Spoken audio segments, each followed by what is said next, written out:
Let's talk about high frequency today. This is High Frequency 101.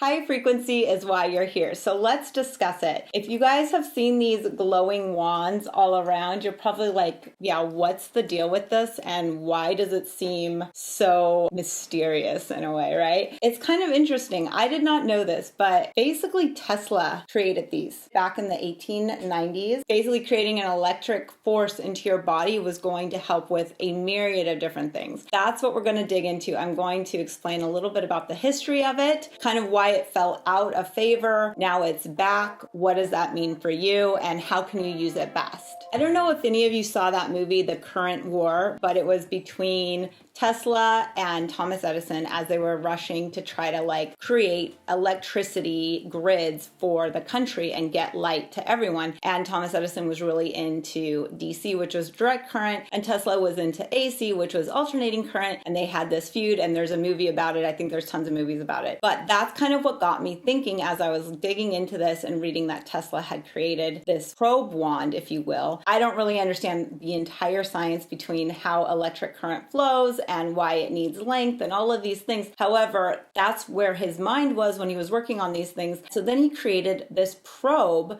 where he took a noble gas, argon, and stuck it inside one of these glass probes. So by sending an electric current into this when it's filled with a gas, it created this ability to actually infuse electrons into your skin or into your body, and that would facilitate healing. In 1898, he is at this national convention talking about it, and all the doctors and scientists who are there about this electrotherapy are amazed because it's the first time they've ever seen electric current run into somebody's body and not cause damage or pain. Tesla, in fact, was so sure about his probe and the healing effects of it that when he was hit by a taxi in New York City, instead of going to a hospital, he took himself back to the hotel. He had a fractured leg and all these cuts and contusions all over him. He stayed in his hotel room with his device and essentially treated himself and cured it. I don't really understand how he reset a bone or anything like that. Maybe it didn't need to be set, but apparently this is the story of him treating himself with his device and it actually working. At the time, it was called the violet ray machine, and that's because the probes would glow like this violet blue, and there are still tons on the market that do that color as well as the red orangey color. At this time, there are no antibiotics yet. Antibiotics don't come till 1928. So from 1900 up into the 20s, people are fascinated by this device. A bunch of companies are making it. There's all these pictures of women using it in their hair,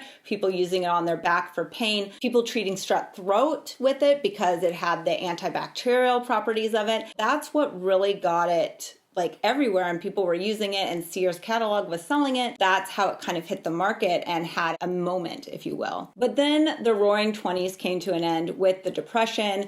This caused a lot of manufacturers of the wand to be put out of business.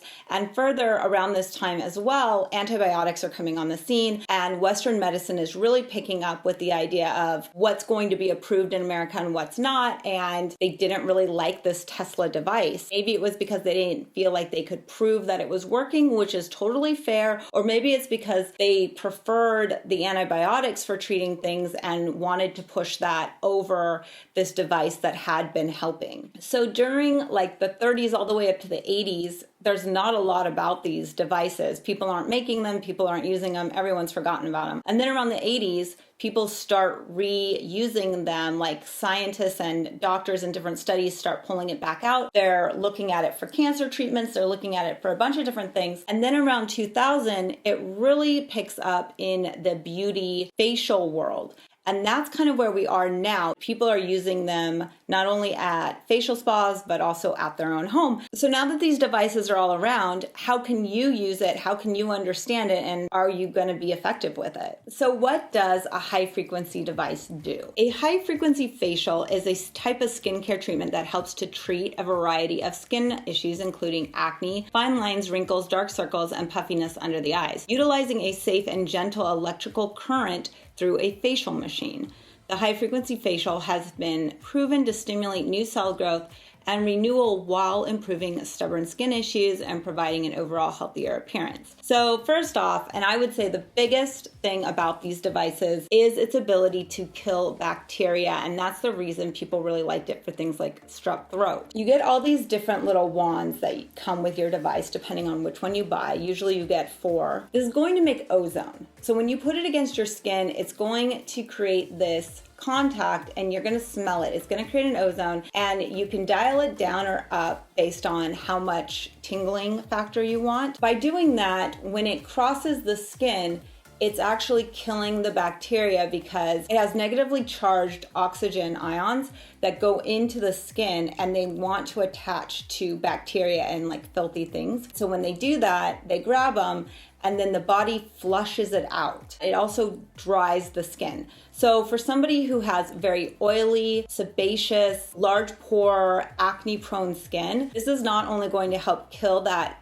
bacteria that's underneath, but it's also going to help kind of dry out your skin, which could be a positive or negative for you depending on what kind of skin type you have. How does high frequency kill bacteria? There's 2 primary things going on as it's killing bacteria. First, it's creating a heat or like a thermal situation in the skin, right? So that's going to cause the skin to be warmer, and it's going to cause it to want to treat itself by trying to cool itself down. And these 2 combined really help kill the bacteria that's causing your acne. So here's the tongue attachment, and this is meant for going underneath your eyes. It's meant for like touching down right here. This can treat around your eyes and help with the darkness you could get or the puffiness, because it's going to help with the circulation. So why are these devices glowing different colors? This always made me wonder, like, why? Pretty much there's 2 gases. There's argon gas and there's the neon gas. And the argon gas glows blue violet, and the neon gas glows red orange. Basically, both these noble gases work like identical. I don't think you're going to be able to tell a huge impact. Now, some of these kits come with like 3 wands that are argon and 3 wands that are neon. I have kits that are just all neon. And then I recently bought a kit where they fused the neon and the argon together and the whole thing glows blue. In the end, I don't think it really matters. I think it matters more about just consistency and using it more so than using the probe that has like argon in it or neon in it. And if I'm wrong, please leave it in the comments, but from what I've seen, I can't tell why there would be really any difference, and from what I've experienced. Another question will always be, is high frequency safe?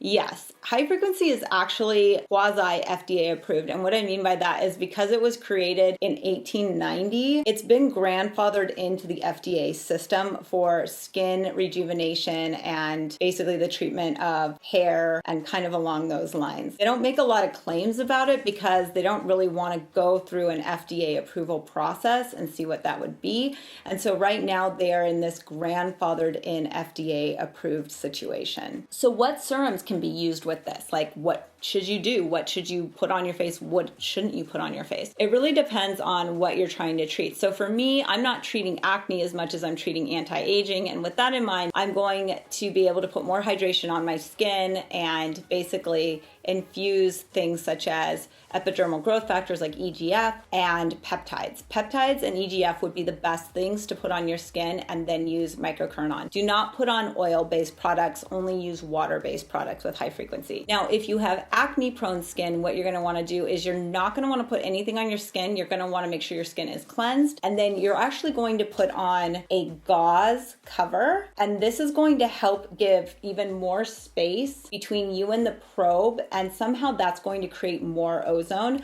You can do this with the anti-aging as well. Specifically with acne, this would be the best way to do it. So your face would be clean and dry. You would put this on and then you would probe it. So once you're done with your high frequency experience, specifically with acne, then you can put on your treatment topicals. So if you have Retin-A or if you have salicylic types of serums or Differin or anything like that that you're treating your acne with, you would put it on after you microcurrent. Do you need to ground your high frequency device? I get this question all the time, or I get told that I should ground my high frequency in past videos. All that means is that when you have the high frequency turned on, you would put your finger here on it before you touch it to your face. Because if you don't, then what it's going to do is it's going to make its first contact with your face, and you might feel like not a spark, but kind of like a little shock. For me and other DIYers who do it themselves, I'm not concerned about shocking myself. You are somebody who does this on other people.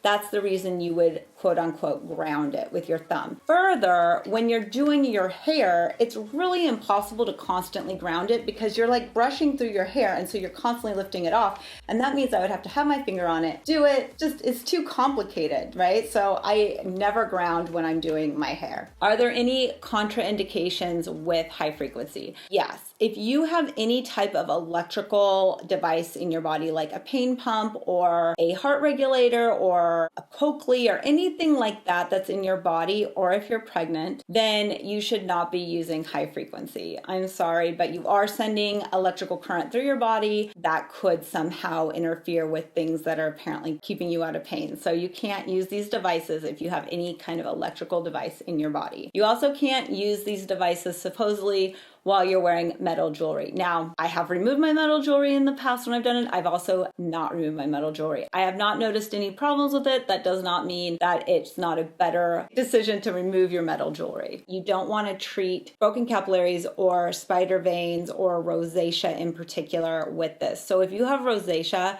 high frequency probably won't be the best device for you to use, because anything that is heating up the skin can make your rosacea worse. How often should you use high frequency?